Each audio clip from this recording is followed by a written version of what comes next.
Il s'est tenu donc aujourd'hui, 8 novembre 2013,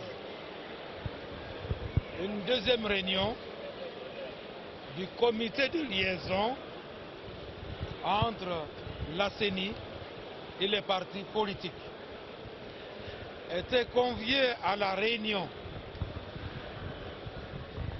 deux représentants de chaque parti politique reconnu légalement en République démocratique du Congo. En l'occurrence, un homme et une femme. Donc le comité de liaison,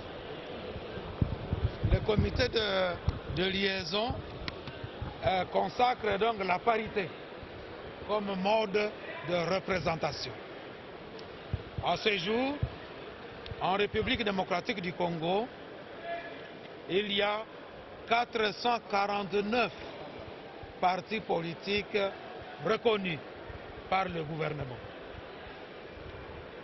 Et une résolution vient d'être prise d'inviter le gouvernement à pouvoir nous communiquer à la prochaine rencontre du comité de liaison entre la CENI et les partis politiques la liste définitive des partis politiques reconnus pour les échéances électorales qui suivront. Donc ça veut dire que si quelqu'un crée son parti politique entre-temps, ce parti politique ne sera pas considéré comme tel. Parce que comme vous le savez, les élections exigent la précision. Ça c'est la première information que je pouvais vous donner. La deuxième information, c'est que la CENI a doté chaque représentant de parti politique d'un kit de textes légaux et réglementaires, y compris d'ailleurs aussi de la Constitution. Donc les textes constitutionnels, légaux et réglementaires qui puissent permettre que dans nos discussions, nous ayons des textes de référence. En troisième lieu maintenant, nous avons présenté l'essentiel de la feuille de route donc du cycle électoral 2013 et 2016. Qu'est-ce qu'on peut retenir de cette feuille de route? Que premièrement, la CENI est déjà à pied d'œuvre et elle a présenté un certain nombre d'activités réalisées à ce jour comme première étape de la feuille de route. Le diagnostic organisationnel, la définition des termes de référence sur l'audit du fichier électoral, le plan opérationnel 2013-2014 de tous les actes préparatoires des élections urbaines, municipales et locales, notamment les opérations qui concernent la fiabilisation du fichier électoral, les cartographies, que ce soit les cartographies liées à la localisation du site de vote ou les cartographies liées aux circonscriptions électorales. Et elle a annoncé aussi qu'elle va lancer au mois de novembre, et ça va continuer, l'expérience pilote de ces opérations préélectorales au Bandundu.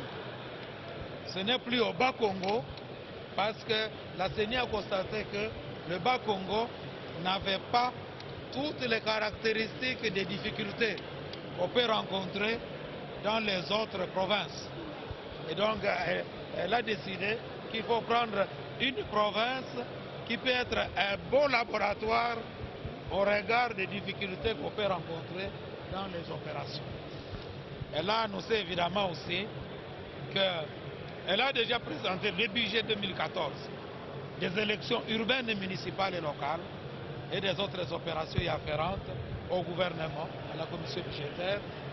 Et quoi qu'il en soit, l'année 2014 est électorale et va connaître évidemment le scrutin direct des élections urbaines et municipales et locales. Elle a annoncé qu'elle ne publiera le calendrier électoral qu'au début de chaque année budgétaire. Autant, elle aura une feuille de route du cycle électoral de 2013-2016, autant, il faudra attendre janvier 2014 pour avoir le calendrier électoral des élections urbaines, municipales et locales.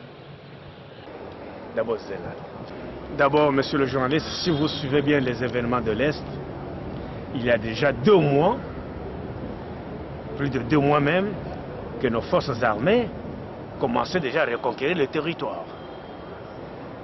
Et m'a donné, la communauté internationale a dit stop, non, négocier, rentrer à Kampala, ainsi de suite. Mais quand vous me posez la question, qu'est-ce qui justifie cette victoire? Mais pendant ce temps-là, nous nous sommes préparés. Grâce à la clairvoyance du chef de l'État, qui est le commandant suprême de ces forces armées, nous nous sommes préparés. Nous avons eu le temps. Nous avons eu le temps de moderniser cette armée. Nous avons eu le temps de motiver cette armée. Nous avons préparé. Pendant ce temps, pendant que nous étions à Kampala, nous nous préparions également. Et le moment venu, quand le chef de l'État, le commandant suprême, a trouvé le moment opportun, eh bien, il a donné le go, allez-y pour reconquérir le territoire national. Et il n'y a pas de surprise, vous n'êtes pas militaire, vous ne faites pas partie des forces armées, moi non plus.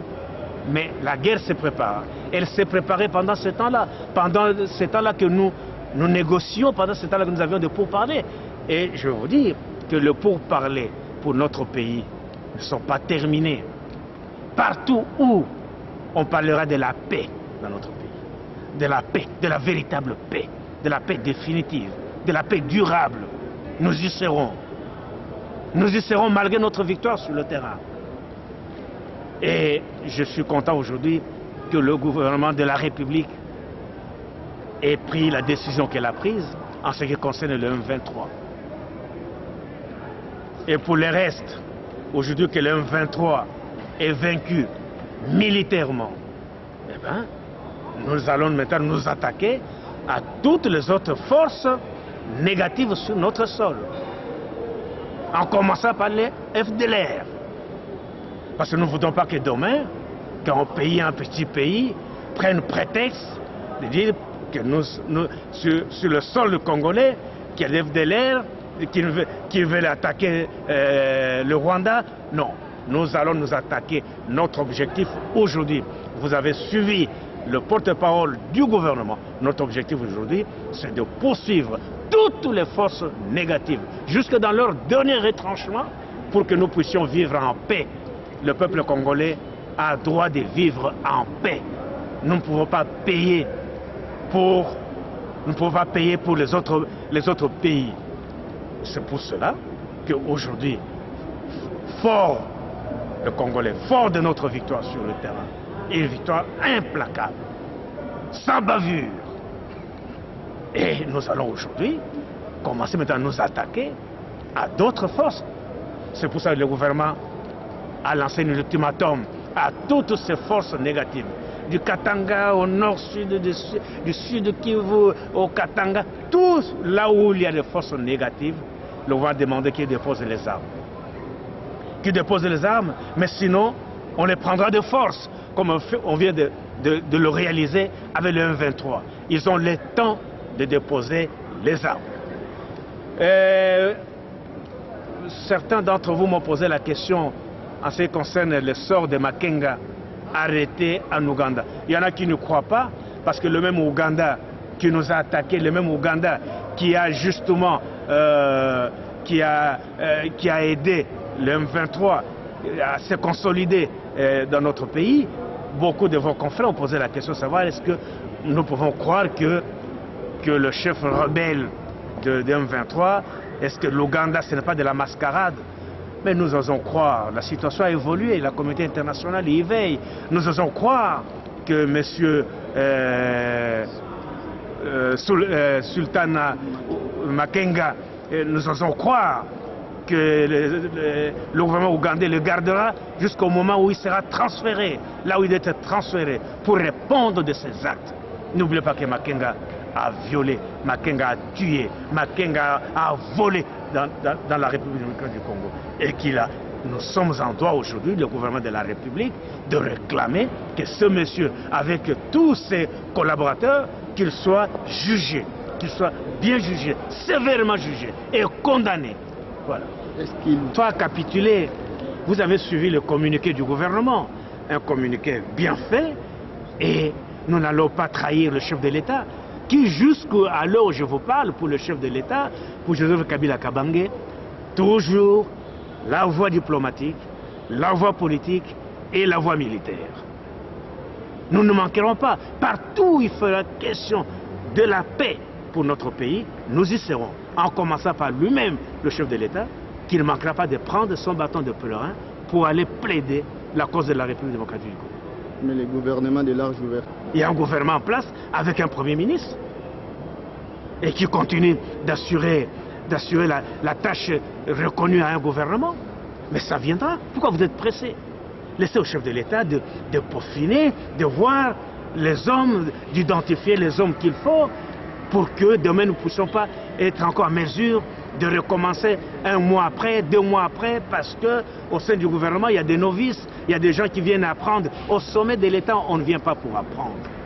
Dans son discours, vous avez senti le chef de l'État dit il va veiller personnellement à toutes les nominations, aussi bien dans le secteur du portefeuille que dans le gouvernement et dans tous les autres secteurs.